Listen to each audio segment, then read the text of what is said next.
Hello everyone, welcome to I Species kingdom.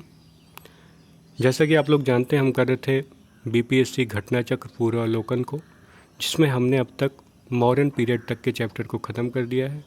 आज का हमारा जो चैप्टर है वो है पोस्ट मॉडर्न पीरियड, यानी कि मौर्योत्तर काल। तो चलिए बिना देरी के स्टार्ट करते हैं। तो हमारा पहला क्वेश्चन है, प्राचीन भारत के निम्नलिखित राजवंशों पर विचार कीजिए। और क्या करना है, इनको क्रम से लगाना है। ठीक है, तो बहुत ही आसान क्वेश्चन हो गया। मॉडर्न पीरियड हमने पढ़ा ही था इसके पीछे। तो सबसे पहले मॉडर्न पीरियड आएगा 2। मौर्य के बाद क्या आएगा भाई? मौर्य के बाद आएगा शुंग 1, फिर कर्ण 4 और फिर 3, यानी कि कुषाण वंश। मौर्य, शुंग, कर्ण और कुषाण। ठीक है, 2 1 4 3। देखते हैं कौन से विकल्प में है। 2 1 4 3 पहले विकल्प में है, तो पहला आंसर जो है सही हो जाएगा। ठीक है, तो चलिए आगे बढ़ते हैं। इसका एक्सप्लेनेशन में कुछ खास है नहीं। ठीक है, आप लोग जान ही रहे हैं कि क्रम क्या है। तो बस यही है इसके एक्सप्लेनेशन में कि मॉडर्न पीरियड कब से कब तक की अवधि को माना जाता है। 321 ईसा पूर्व से लेकर 184 ईसा पूर्व को मानते हैं। और शुंग की बात करें तो 184 ईसा पूर्व में से लेकर 73वें ईसा पूर्व तक मानी जाती है। और कर्ण जो है इसके बाद आया था 73वें ईसा पूर्व से 28वें ईसा पूर्व तक। ठीक है, बस इतने से ही इसमें कहानी है। आगे चलते हैं। अगला है, ताम्रपत्र लेख दर्शाते हैं कि प्राचीन काल में बिहार के राजाओं का संपर्क था। किससे था?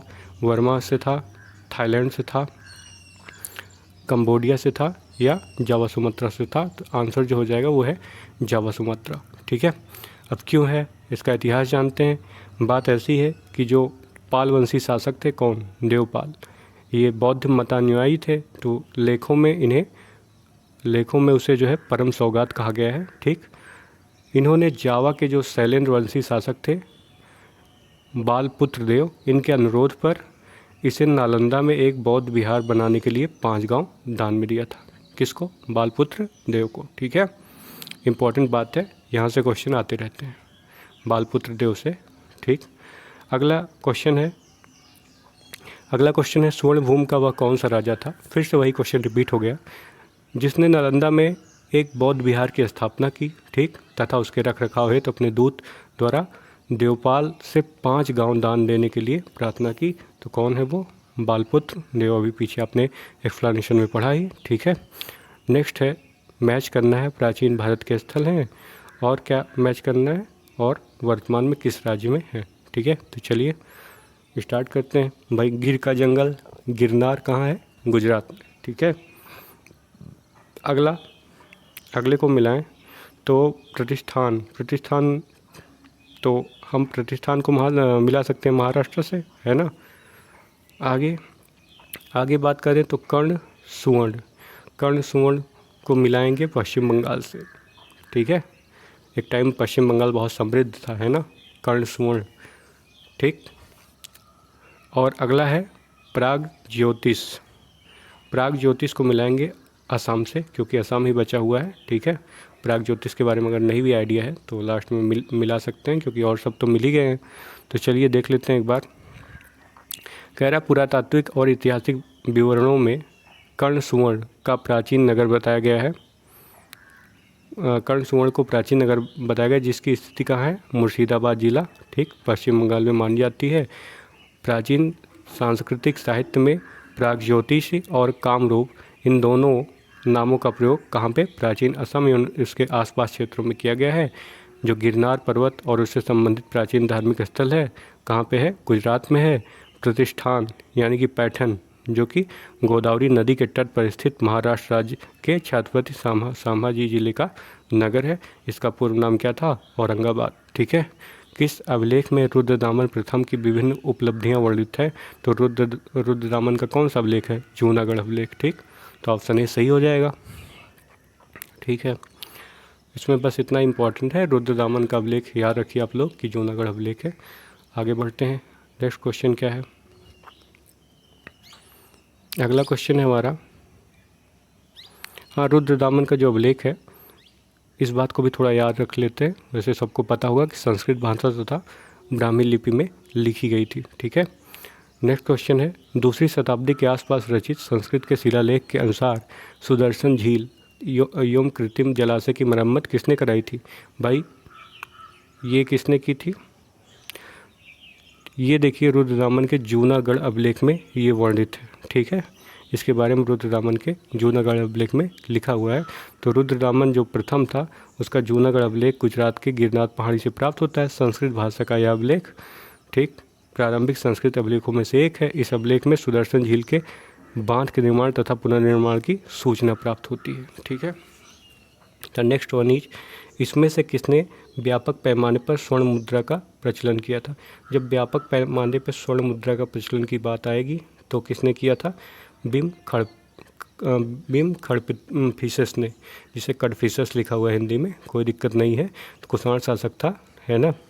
कुषाण शासक द्वारा व्यापक पैमाने पर क्या चलाया गया था? स्वर्ण मुद्रा का प्रचलन प्रारंभ किया गया था। भारतीय उपमहाद्वीप में उनका सबसे महत्वपूर्ण योगदान है। कुषाण शासक जो बिम खड़फिसस था, इसने स्वर्ण मुद्राओं का प्रचलन का श्रेय जो है इसी को दिया जाता है, ठीक। पूर्व गुप्त काल में कह रहा है शीशे के सिक्कों की बड़ी संख्या में। देखिए जब शीशों के सिक्के की बात आएगी ना, सा से शीशा, सा से सातवाहन, तो आप लोग को सातवाहन टिक करना है, ठीक। शीशे के सिक्के कौन चलाया था? तो सातवाहन ने चलाया था, ठीक है, ठीक है। आगे ये भी देख लेते हैं कि सातवाहन राजवंश की स्थापना किसने की थी? तो भाई सिमुक ने की थी। और इसकी जो राजधानी थी, अभी पीछे मिला था ना वास्तविक राजधानी, इसकी जो राजधानी थी वो प्रतिष्ठान या पैठण थी, ठीक है। महाराष्ट्र में मिलाए थे ना हमने इसको। अब पुराणों में इस राजवंश को आंध्रवृत्त या आंध्र जाति कहा जाता है, ठीक। ये बहुत इंपॉर्टेंट बात है और ये पोटेंशियल क्वेश्चन हो सकता है आपके एग्जाम के लिए। आंध्रवृत्त किसे कहा जाता है? जैसे एक बार आया था क्वेश्चन ना यूपी पीसीएस में, श्री पर्वती किसे कहा जाता है? शुंग वंश के बाद किस वंश ने भारत पर राज किया? देखिए शुंग के बाद अभी पीछे हम पढ़ चुके हैं कि कर्ण आता है, तो कर्ण लगाइए और आगे बढ़िए, ठीक है, ठीक है। शुंग वंश का अंतिम शासक कौन था? ये भी क्वेश्चन पूछा जा सकता है। शुंग वंश का अंतिम राजा जो था वो देवभूत था। इसने अपने अमात्य वसुदेव के षड्यंत्रों द्वारा इसे जो है मार दिया गया, मतलब वसुदेव ने इसकी हत्या कर दी और नवीन राजवंश की नींव डाली, जिसे कर्ण वंश कहा जाता है, ठीक है, ठीक है। आगे चलते हैं। अब हम इंटर कर चुके हैं गुप्त और पोस्ट गुप्ता पीरियड में। बहुत ही बढ़िया पीरियड है ये, बहुत ही इम्पोर्टेंट होता है, यहाँ से क्वेश्चन हर हाल में आते हैं, ठीक है। किस गुप्त शासक ने अपने बड़े भाई की हत्या कर सत्ता प्राप्त की थी? तो भाई अगर ये बात आएगी तो ये हो जाएगा चंद्रगुप्त द्वितीय, ठीक है। बात ये था कि इनका एक भाई था, ठीक है। इनके भाई का नाम क्या है? इनके भाई का नाम है रामगुप्त। इसकी इन्होंने हत्या कर दी थी। बात ऐसी है कि रामगुप्त जो था ये बहुत ही कमज़ोर शासक था। जब शकों ने इसके ऊपर आक्रमण किया तो ये भाग गया, इवन इसकी पत्नी को भी शक ले गए वापस। तो भाई ये जो आपके चंद्रगुप्त विक्रमादित्य हैं, इनसे सहा नहीं गया, ये गए वापस से शकों को पराजित किया और इनकी पत्नी को वापस ले आए और उसी से इन्होंने शादी भी कर लिया, ठीक। इनके बारे में सबको पता ही होगा, तो इतना बता दिए। आगे देखते हैं। प्राचीन भारत का नेपोलियन किसे कहा जाता है? तो दुनिया जानती है भाई, समुद्रगुप्त कहाँ है? ये समुद्रगुप्त को कहा जाता है। इतिहासकार जो बेंसेट स्मिथ थे, इन्होंने अपनी रचना, इनकी रचना क्या है भाई? The early history of India में समुद्रगुप्त के वीरता एवं विजयों से मुग्ध होकर उसे भारत के नेपोलियन की संज्ञा दी। तो ये भी क्वेश्चन पूछा जा सकता है कि किसने दी? तो भाई बेंसेट स्मिथ ने। कौन सी पुस्तक थी इनकी? The early history of India में, ठीक। समुद्रगुप्त की विजयों का वर्णन प्रयाग प्रशस्ति में मिलता है। प्रयाग प्रशस्ति बहुत ही फेमस है और इसकी रचना किसने की थी? तो हर्षण ने की थी, ठीक। नेक्स्ट वन, गुप्त सम्राट जिसने हुणों को पराजित किया था। तो भाई हुणों को पराजित करने वाले समुद्रगुप्त नहीं थे, चंद्रगुप्त नहीं थे। बात ये है कि हुणों का आक्रमण ही शुरू हुआ था यहाँ से, ठीक है। तो स्कंदगुप्त जो है हुणों को पराजित किया था। स्कंदगुप्त ने। हुणों का पहला भारतीय आक्रमण जो है ये गुप्त सम्राट स्कंदगुप्त के शासनकाल में लगभग 455 ईसा पूर्व में हुआ तथा स्कंदगुप्त के हाथों वे बुरी तरह परास्त हुए। यह आक्रमण एक धावा मात्र रहा और देश के ऊपर कोई विशेष प्रभाव नहीं पड़ा, किंतु लॉन्ग टाइम में परोक्ष रूप से, ठीक है, इसमें लिखा हुआ है क्या, परोक्ष रूप से इसे गुप्त साम्राज्य के पतन की गति को तेज कर दिया। स्कंदगुप्त की मृत्यु के बाद 5वीं शताब्दी के अंत तक तथा 6ठी शताब्दी के प्रारंभ में उत्तर पश्चिम के कई क्षेत्रों पर उन्होंने क्या कर लिया? कब्जा कर लिया, ठीक। आगे चलते हैं। नालंदा विश्वविद्यालय का संस्थापक कौन था? भाई कौन रहेगा नालंदा विश्वविद्यालय का संस्थापक? पीछे भी बता चुके हैं, बुद्धिज्म में भी आया था ये, कुमार गुप्त है। ठीक है, ठीक है। वैनसांग के अनुसार नालंदा विश्वविद्यालय का संस्थापक, वैनसांग क्या बोल रहा है? वैनसांग के अनुसार नालंदा विश्वविद्यालय के संस्थापक शक्रदित्य था, जिसने बौद्ध धर्म के प्रति महती श्रद्धा के कारण इसकी स्थापना कराई थी। शक्रदित्य की पहचान गुप्त शासक कुमारगुप्त से की जाती है। ठीक, कौन? कुमारगुप्त प्रथम। और कुमारगुप्त की प्रसिद्ध जो उपाधि है वो कौन सी है? ये भी एग्जाम में क्वेश्चन बनता है। महेंद्रदित्य। कुमारगुप्त को क्या बोलते हैं? महेंद्रदित्य। इन्होंने इसकी उपाधि ली थी। और नालंदा एक विख्यात बौद्ध पीठ एवं विश्वविद्यालय था। जाहिर सी बात है, यह दक्षिणी बिहार में राजगीर के निकट स्थित था। इसके ध्वंसावशेष बड़गांव ग्राम से दूर तक आज भी बिखरे पड़े हैं। 5वीं शताब्दी के मध्य गुप्त शासकों के समय में नालंदा विश्वविद्यालय अस्तित्व में आया। सर्वप्रथम कुमारगुप्त प्रथम ने। किसने? कुमारगुप्त प्रथम ने। पीछे भी पढ़ चुके हैं। नालंदा बौद्ध विहार को दान दिया था। बाद में कौन? बुद्धगुप्त तथा बालदित्य नामक गुप्त शासकों ने भी इस विहार को दान दिए। ठीक है, नेक्स्ट वन, नालंदा विश्वविद्यालय की स्थापना का युग क्या है? भाई अभी पीछे ही पढ़ लिया, गुप्त युग है तो एक्सप्लेनेशन की जरूरत नहीं है। ठीक, निम्नलिखित में से कौन नालंदा विश्वविद्यालय में आचार्य नहीं थे? नहीं थे भाई। नागार्जुन रहेंगे। कौटिल्य कहाँ? ये तो भाई तक्षशिला वाले, कौटिल्य तक्षशिला वाले गलत हो जाएगा ना, ये यही होगा आंसर, बी सही हो जाएगा। शीलभद्र और शांतिरक्षित ये सब थे। ठीक है, ठीक है। इसका एक्सप्लेनेशन में क्या दिया है? कुछ खास नहीं है। ये दिया हुआ है, नालंदा महाविहार सुनियोजित विकास गुप्त काल में था। तक्षशिला जो है से संबद्ध आचार्य थे, यही कौन? कौटिल्य। तो हो ही गया, सारी बातें बता ही चुके। नालंदा विश्वविद्यालय किसके लिए विश्व प्रसिद्ध था? तो भाई नालंदा और बौद्ध धर्म दर्शन के लिए प्रसिद्ध होगा। और किस लिए प्रसिद्ध होगा? ठीक है। और यहाँ पे चीनी यात्री ह्वेनसांग भारत आया था अध्ययन के लिए। ठीक है, अगला इंपॉर्टेंट क्वेश्चन लग रहा है, इम्पोर्टेंट नहीं है क्या, देखने में लग रहा है। 12वीं शताब्दी के अंत तक नालंदा महाविहार का पतन हो गया। ठीक, पहली बात। दूसरी बात, महाविहार को राजकीय प्रश्रय मिलना बंद हो गया था। ठीक है, देखो 12वीं शताब्दी तक नालंदा महाविहार का पतन हो गया, ये बात तो ठीक है। राजकीय प्रश्रय मिलना भी बंद हो गया होगा, ये भी बात ठीक है। ठीक है, क्योंकि बख्तियार खिलजी ने इसको मतलब जला दिया था, ख़त्म कर दिया था। ठीक, तो इसका आंसर क्या होना चाहिए? दोनों सही हैं, किंतु आर एक ही सही व्याख्या करता है। व्याख्या कैसे करेगा भाई? ये तो मुस्लिम आक्रमण से ख़त्म हुआ था, तो व्याख्या नहीं करता। मैं ऑप्शन बी के साथ जाऊंगा। चलिए देखते हैं आंसर क्या दिया है। हाँ, आंसर भी दिया है। नालंदा में एक विश्वविद्यालय बौद्ध पीठ एवं नालंदा में एक विख्यात बौद्ध पीठ एवं विश्वविद्यालय था। दक्षिण बिहार में राजगीर के निकट स्थित है। ठीक है, 5वीं सदी के मध्य गुप्त शासकों के समय सब हो चुका है। हाँ, अंतिम दशक में 12वीं शताब्दी के अंतिम दशक में मुस्लिम आक्रमण के फलस्वरूप इस महाविहार का क्या हो गया? पतन। ठीक, बंगाल के पाल शासकों द्वारा, किसके द्वारा? पाल शासकों द्वारा विक्रमशिला विश्वविद्यालय को संरक्षण देने के फलस्वरूप नालंदा का महत्व घटने लगा। ठीक है, ठीक, किसने कराया था विक्रमशिला का निर्माण? बताइए, कौन पाल? धर्मपाल, गोपाल? आप लोग कमेंट सेक्शन बताइएगा, या कोई और? फाहियान एक चीनी तीर्थयात्री था जो हर्ष के शासनकाल के दौरान आया था। भाई हर्ष से वैनसांग होना चाहिए, यहाँ फाहियान लिखा था, ये गलत हो गया। वैनसांग चंद्रगुप्त द्वितीय, मतलब दोनों को आपस में स्वैप कर दिया गया, दोनों ही गलत हैं भाई। ठीक, उपरोक्त में से कोई नहीं। ठीक है, फाहियान किसके टाइम में आएगा? चंद्रगुप्त द्वितीय के टाइम में आएगा।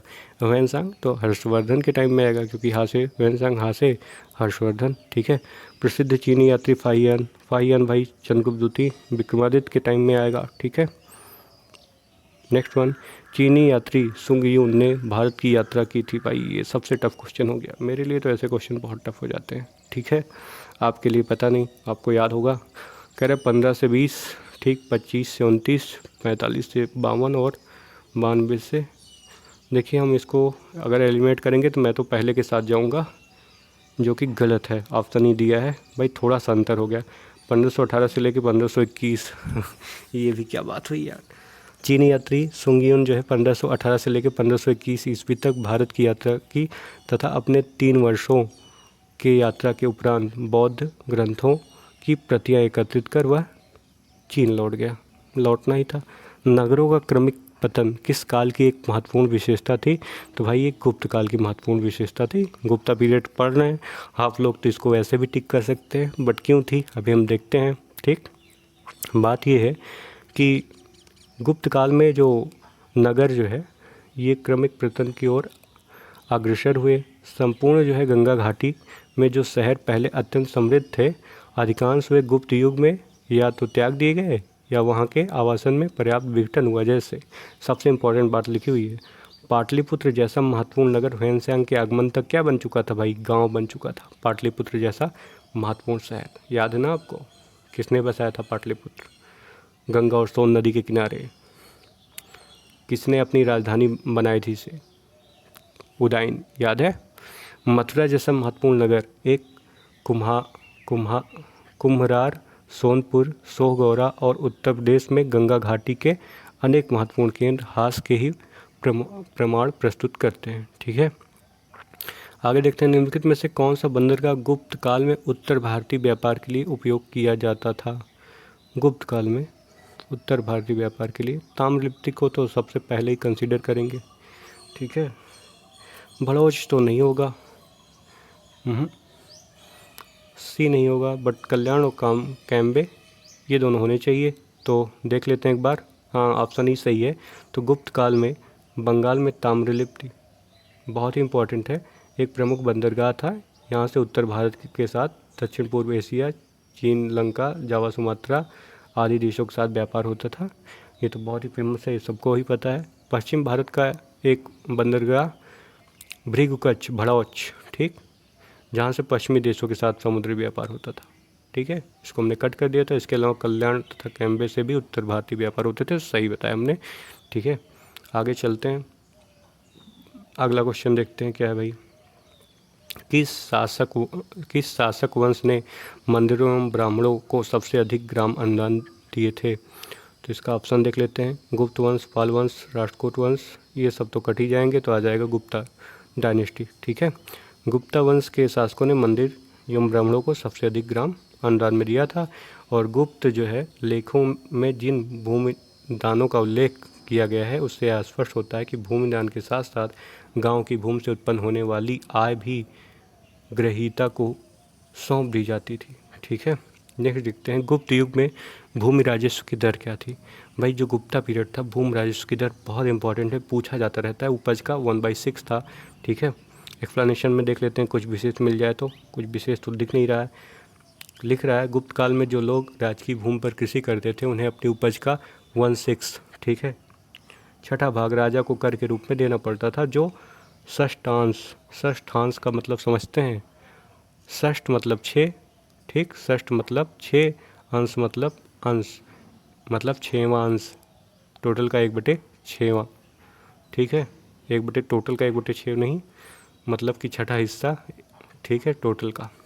गुप्त अभिलेखों में भूमिकर को भागकर अथवा उद्रक कहा जाता था। धर्मशास्त्रों में भू राजस्व की दर क्या थी भाई?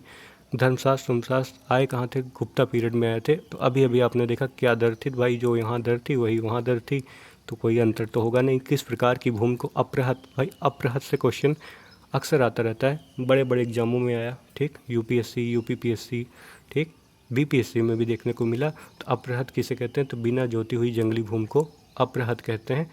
इसमें कोई शक होना ही नहीं चाहिए, सबको पता ही होगा इसका आंसर। आगे बढ़ते हैं, ठीक है। अमर कोश के अनुसार, किसके कोश के अनुसार भाई? अमर कोश के अनुसार, ठीक है, देख लेते हैं। भूमि के प्रकारों पर विचार करें। चलो विचार कर लेते हैं। कह रहा उर्वरा मतलब उपजाऊ, इस पर कोई शक नहीं है, क्योंकि उर्वरा का मतलब हम लोग वैसे भी करते हैं, बात करते हैं, उर्वरा शक्ति बहुत अधिक है, यानी कि उपज की शक्ति बहुत अधिक है। तो पहला तो इसमें कोई डाउट ही नहीं, सही नहीं होगा, सही होगा ही होगा। मरुभूमि सब जानते हैं, रेगिस्तान को बोलते हैं, भी ठीक होगा, ठीक।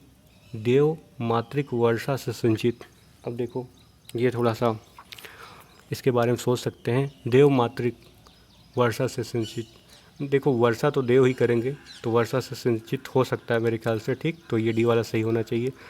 सात बला, सात बला, ठीक। ये घास लिखा है, इसके बारे में पता नहीं, बट आंसर डी दिया है, मतलब एक से अधिक सही है। तो मुझे लग रहा है कि सारे ही सारे सही हैं क्या, एक बार चेक कर लेते हैं, ठीक है। चेक कर लेते हैं, बिल्कुल चेक कर लिया जाए। चंद्रगुप्त विक्रमादित्य के टाइम में आपको ही पता ही है, नवरत्नों में से एक कौन थे, अमर सिंह। इन्होंने किसकी रचना की भाई, अमरकोश नामक ग्रंथ की रचना की। इसी अमरकोश में भूमि के 12 प्रकार की सूचियों का वर्णन है, जिसमें उर्वर मतलब उपजाऊ भूमि, मरु अभी देख ही चुके हैं, ऊसर मतलब बंजर, अपृहत अभी पीछे देख चुके हैं, परती। हाँ, ये सात बला घास वाली भूमि, ये बात बिल्कुल ठीक थी, ठीक है। पंकिल, कौन किल, पंकिल कीचड़ है, ठीक है। जल प्रायानुमास नमी युक्त भूमि है, जल प्रायानुमास। कच्छ दलदली भूमि है, भाई कच्छ से ही आया होगा, कच्छ टाइप का कुछ। सरकरा चूना पत्थर कंकड़ युक्त भूमि, ठीक है। नाम सरकरा है, चूना पत्थर कंकड़ युक्त भूमि, सही है भाई। सरकरावती, ये तो मस्त है, सरकरावती मतलब बलुआही भूमि, ठीक है। नदी मातृक नदियों द्वारा संचित, एकदम सही है, देव मातृक ही भी है, वर्षा द्वारा संचित, ठीक है। तो सारे ही उत्तर सही हैं। प्रसिद्ध जो है इलाहाबाद प्रशस्ति का लेखक कौन था, तो इलाहाबाद प्रशस्ति का जो लेखक है वो कौन है, सब जानते हैं, आपको भी जानना चाहिए कि हरिसेन था भाई, ठीक है। हरिसेन है ना। इसी में प्रयाग प्रशस्ति में ही तो समुद्रगुप्त के बारे में उल्लेख है, ठीक है। इसके लेखक कौन है, हरिसेन। और अशोक स्तंभ पर समुद्रगुप्त के विषय में प्रशंसात्मक वर्णन किया गया है, जिसमें प्रयाग प्रशस्ति कहा गया है। इस प्रशस्ति में हर्षेण ने स्वयं को संधि विग्रहिक, कुमार मात्य और दंडनायक बताया है, जिसका तात्पर्य है कि गुप्त काल में एक व्यक्ति एक से अधिक पदों पर नियुक्त हो सकता था, ठीक है। निम्नलिखित में से किस वंश के शासकों को पुराणों में, अरे ये बीपीएससी में भी आया हुआ है क्या, ये तो यूपी पीसीएस में भी क्वेश्चन आया हुआ है। किस वंश के शासकों को पुराणों में श्री पर्वती कहा गया है, तो भाई इक्ष्वाकु वंश के शासकों को कहा गया है श्री पर्वती, ठीक है। तथा आंध्रों का नौकर कहा गया है। पहले सातवाहन के सामंत थे, किंतु उनके पतन के बाद उन्होंने अपनी स्वतंत्रता घोषित कर दी। और इस वंश का जो संस्थापक कौन था, तो ये भी इम्पोर्टेंट हो जाता है, श्री शांतमूल। कौन था, श्री शांतमूल, ठीक है। नेक्स्ट वन इम्पॉर्टेंट लग रहा है, कह रहा है राजा प्रवरसेन, कौन, प्रवरसेन के बारे में भाई विचार करिए। कह रहा है वह वाकाटक वंश का वास्तविक संस्थापक था, ठीक। देखिए प्रवरसेन के बारे में क्वेश्चन पूछा है, और कोई ये इम्पॉर्टेंट ही राजा है, इसके पहले जो है जो भी रहा होगा उसके संस्थापक से क्वेश्चन ना पूछ के वास्तविक संस्थापक से पूछा है, तो मेरे हिसाब से बिल्कुल सही होना चाहिए। और वाकाटक के संस्थापक प्रवरसेन थे भी, जहाँ तक मुझे याद आ रहा है, जिसमें कोई डाउट नहीं होना चाहिए। उनका साम्राज्य उत्तर में बुंदेलखंड से लेकर दक्षिण में हैदराबाद तक था, ठीक बात है, ठीक है। वह अपने पिता बिंद शक्ति के उत्तराधिकारी बने, जाहिर सी बात है, उत्तराधिकारी तो बनना ही है, ठीक है। इनका उल्लेख पुराणों में मिलता है। देखो भाई ये जिस टाइम की बातचीत चल रही है उस टाइम पुराण गुप्ता पीरियड में लिखे ही गए थे, तो इनका उल्लेख अगर पुराणों में मिल जा रहा है तो कोई गुनाह तो हो नहीं जा रहा है। मुझे लग रहा है इस पर चारों ऑप्शन सही हैं, तो उपयुक्त में से एक से अधिक, ठीक बात है, क्योंकि 3 ऑप्शन दिया है वो नहीं लिया है, उपयुक्त में से एक से अधिक लिख दिया, इसका मतलब चारों ही ठीक है। एक बार एक्सप्लेनेशन देख लेते हैं। क्या है, वाकाटक राजवंश प्राचीन भारतीय राजवंश है, जिसमें भारत के मध्य भाग और दक्षिण में 3री शताब्दी ईस्वी से लेकर 5वीं शताब्दी के अंत 6ठी शताब्दी की शुरुआत तक शासन किया। इस वंश का संस्थापक कौन था, तो बिंद शक्ति था, ठीक। संस्थापक कौन था, बिंद शक्ति वन था, जिसका उत्तराधिकारी कौन था, प्रवरसेन वन, ठीक। प्रवरसेन वन था, जिसे वाकाटक वंश का वास्तविक संस्थापक कहा गया। प्रवरसेन वन के समय वही सीमाएं कहाँ, उत्तर में बिंद से लेके वर्तमान, जो कि वर्तमान बुंदेलखंड क्षेत्र इसमें शामिल है, वहाँ से लेके दक्षिण में डेक्कन यानी कि वर्तमान हैदराबाद भी उसके प्रभाव क्षेत्र में शामिल के क्षेत्र तक विस्तृत हो गई। वाकाटक नरेशों में सर्वप्रथम इसने ही सम्राट की उपाधि धारण की थी तथा 4, ये इम्पोर्टेंट हो जाता है, 4 अश्वमेध यज्ञों और वैदिक अनुष्ठानों को संपन्न किया था। जब हिस्ट्री में अश्वमेध यज्ञ से क्वेश्चन हो, ठीक, इन सब चीज़ों से क्वेश्चन हो तो हमेशा पूछे जाते हैं। पुराणों में उसे प्रवीर कहा गया है, पुराणों में इसका नाम उल्लेख है, देख लिए क्या बोला गया इसे, प्रवीर, अतः चारों विकल्प सत्य हैं। ठीक है। हूण राजा तोरणमल, कौन मल, तोरणमल किस औलिकर राजा द्वारा पराजित किया गया था? तो भाई यशोवर्मन, राज्यवर्धन, विष्णुवर्धन, ठीक है, ये प्रकाशवर्धन सही है। जो हूण राजा था तोरणमल, ये औलिकर राजा प्रकाश धर्मन द्वारा पराजित किया गया था। स्कंदगुप्त की मृत्यु के बाद हुणों ने गंगा घाटी पर पुनः आक्रमण किया। इस दूसरे हुण आक्रमण के नेता कौन थे? तोरणमाण थे। मध्य भारत के एरण नामक स्थान से वाराह प्रतिमा पर खुदा हुआ इसका लेख मिला है, ठीक। और कौशाम्बी से तोरमाण की 2 मुहरें मिली हैं। तोरमाण ने अपने पुत्र मिहिरकुल किसका पुत्र था? इसी तोरमाण का, तो इसने इसको जो है अपना उत्तराधिकारी नियुक्त किया था, ठीक है। नेक्स्ट वन देखते हैं, वर्धन राजवंश की स्थापना किसने की थी? भाई वर्धन की जो स्थापना की थी ना, कोई वर्धन नहीं किया था। पहली बात तो जहाँ वर्धन दिखे ख़त्म करो। किसने किया था? पुष्यभूत ने किया था, ठीक है। किसने? पुष्यभूत ने, ठीक है। चलो चलते हैं। और पुष्यभूत ने अपनी राजधानी क्या बनाई थी? ठीक, वर्धन वंश की स्थापना पुष्यभूति नामक व्यक्ति ने थानेश्वर में की थी, ठीक है। और हर्षवर्धन ने इसकी राजधानी की जो है क्या बना ली थी? कन्नौज, ठीक है। कभी बाण निवासी कहाँ का था? तो बाण कहाँ का निवासी था? पता नहीं भाई, ये कह रहा है पाटलिपुत्र, थानेश्वर, भोजपुर का नहीं था। उपयुक्त में से कोई नहीं। देखिए इनके जो है जन्म स्थान को लेकर बड़ा मतभेद है, ठीक। कुछ विद्वानों के अनुसार इनका जन्म बिहार में सोन नदी के किनारे अवस्थित प्रीतिकुटा नामक गांव में हुआ था, और जबकि कुछ विद्वान के अनुसार इनका जन्म उत्तर प्रदेश के, ये ठीक है, कान्यकुब्ज, कहाँ पे? कान्यकुब्ज, कन्नौज के समीप प्रीतिकूट गांव में हुआ था। इनके पिता का नाम क्या था? चित्रभानु, तथा माता का नाम राजदेवी था। हर्षवर्धन के शासनकाल में किस, भाई हा से हर्षवर्धन, हा से वैनसांग, कितनी बार बताऊं एक ही बात, ठीक, यही आया हुआ था। कुछ इंपॉर्टेंट एक्सप्लेनेशन नहीं दिख रहा है तो इसको स्किप करते हैं। चीनी यात्री ह्वेनसांग ने किस विश्वविद्यालय में अध्ययन किया था?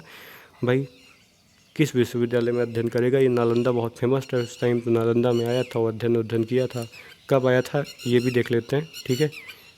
637 ईसा में ह्वेनसांग जो है नालंदा विश्वविद्यालय आया था। इस समय यहाँ के कुलपति कौन थे? आचार्य शीलभद्र थे। लगभग 15 महीने तक नालंदा में निवास कर उसने आचार्य शीलभद्र योगशास्त्र का अध्ययन किया। इसके बाद वह बंगाल, बिहार, उड़ीसा, ठीक, धान्य कटक होता हुआ कांची पहुंचा, ठीक। अपनी यात्रा के दूसरे दौर में ह्वेनसांग पुनः 642 ईस्वी में नालंदा आया। इस प्रकार ह्वेनसांग की नालंदा में निवास कुल अवधि दोनों यात्राओं को मिलाकर लगभग जो है 2 वर्ष थी, ठीक है। ह्वेनसांग की भारत में यात्रा के समय सूती वस्त्रों के उत्पादन के लिए, भाई बहुत फेमस था सूती वस्त्रों के उत्पादन के लिए, कॉटन क्लॉथ के लिए, कौन? मथुरा, ठीक है। हर्षवर्धन का शासनकाल क्या था भाई? 606 से लेकर 647 ईसा का कार्यकाल था। इसी टाइम पे तो ह्वेनसांग आया था भारत, ठीक। उस समय मथुरा क्या था? एकदम सूती वस्त्रों के लिए खतरनाक तरीके से फेमस था, जबकि वाराणसी जो है ये रेशमी वस्त्रों के लिए फेमस था, ठीक। ह्वेनसांग बताता है कि थानेश्वर की समृद्धि का प्रधान कारण वहाँ का व्यापार ही था। बाण ने थानेश्वर नगरी को अतिथियों के लिए चिंतामणि भूमि, कौन मणि? चिंतामणि भूमि, तथा व्यापारियों के लिए लाल भूमि बताया, ठीक है। शानदार। आगे देखते हैं। कह रहे यहाँ के निवासी अधिकांशतः व्यापारी थे जो विभिन्न वस्तुओं का व्यापार करते थे। उज्जैनी तथा कन्नौज भी इस काल में आर्थिक दृष्टि से अत्यंत समृद्ध थे, ठीक। निम्नलिखित में से किस शासक ने हर्ष के समय पर असम पर शासन किया? भाई हर्ष के समय में असम पर किसने शासन किया? तो इसका जो आंसर दिया है ये है भास्कर वर्मन। चलिए इसके बारे में देख लेते हैं। प्रश्नगत विकल्पों में हर्ष के समय जो है भास्कर वर्मन ने असम पर शासन किया। भास्कर वर्मन जो है ये कामरूप असम में वर्मन राजवंश का शासक था। और मुकुंद माधव शर्मा की जो पुस्तक है, पुस्तक का नाम क्या है, इंस्क्रिप्शन ऑफ एंशिएंट असम और असम गैजेटियर के अनुसार भास्कर वर्मन के उपरांत कुछ वर्षों के लिए अवंती वर्मन शासक बना, जिसे साल अस्तम ने गद्दी से हटाकर सिंहासन हथिया लिया था। ठीक, तो इसका आंसर क्या हो जाएगा भाई, भास्कर वर्मन। ठीक, थोड़ा अलग क्वेश्चन है, इसको ध्यान दीजिएगा। नेक्स्ट है 7वीं शताब्दी के दौरान भारत का कौन शासक था जो बौद्ध धर्म के संरक्षण और सांस्कृतिक गतिविधियों के समर्थन के लिए जाना जाता है। तो भाई बौद्ध धर्म के संरक्षण और सांस्कृतिक गतिविधियों के समर्थन के लिए कौन जाना जाता है, तो हर्ष। ठीक है, ये जो प्रयागराज में जो है, प्रयागराज में हर साल जो है यहाँ पे बौद्ध धर्म के लिए कुछ ना कुछ क्या कहते हैं, संगोष्ठी टाइप का कराता रहता था। ठीक है, 7वीं शताब्दी ईसा के दौरान भारत का पुष्य भूतिवंश का शासक कौन था, हर्षवर्धन।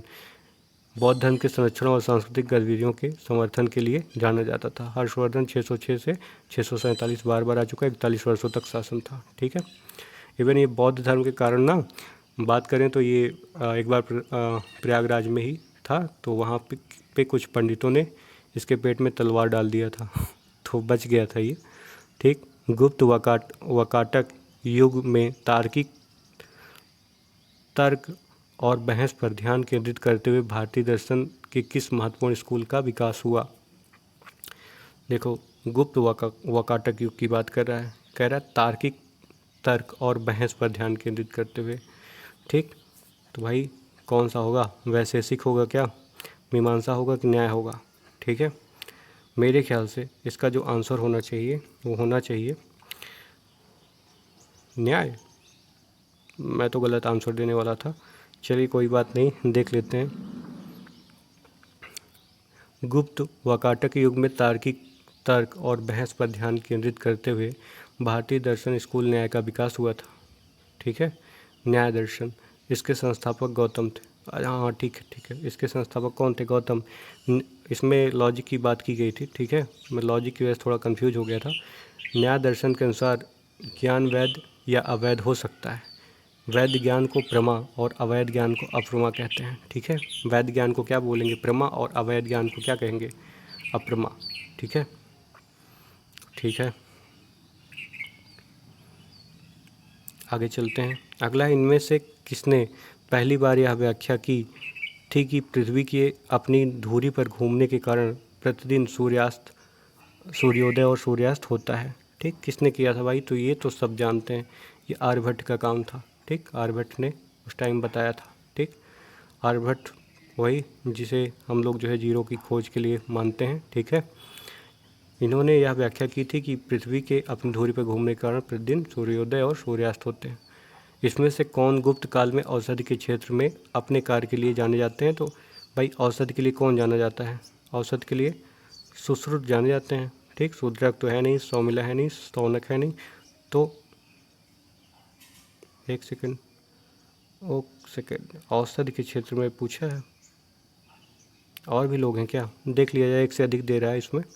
सुश्रुत को भाई शल्य चिकित्सा के लिए जाना ही जाता है। ठीक, इसीलिए हमने औषधि के लिए बोला इनको। यह काशी के रहने वाले थे और 1000 ईसा पूर्व से लेकर 600 ईसा पूर्व तक माना जाता है। ठीक है, और शौनक ऋग्वेद कालीन ऋषि थे। शूद्रक गुप्तकालीन नाटककार, सौमिला गुप्तकालीन नाटककार। तो भाई सही तो हुआ उस हिसाब से। इसमें कालिदास ने भांस और कविपुत्र के साथ याद किया जाता है। इस प्रकार गुप्त काल में औषधि के क्षेत्र में उपयुक्त में से किसी ने कार्य नहीं किया। अच्छा, शल्य चिकित्सा को जो है हम औषध से थोड़ी ना जोड़ सकते हैं। शल्य चिकित्सा तो चीड़-फाड़ से संबंधित है। दिमाग शल्य चिकित्सा की वजह से मेरा चला गया कि हाँ, हम पहुंच गए हैं प्राचीन भारत में स्थापत्य कला। ठीक है, तो चलिए इसको जो है कल करते हैं। कल हमारा लास्ट लेक्चर होगा, कल ख़त्म कर देंगे इसको।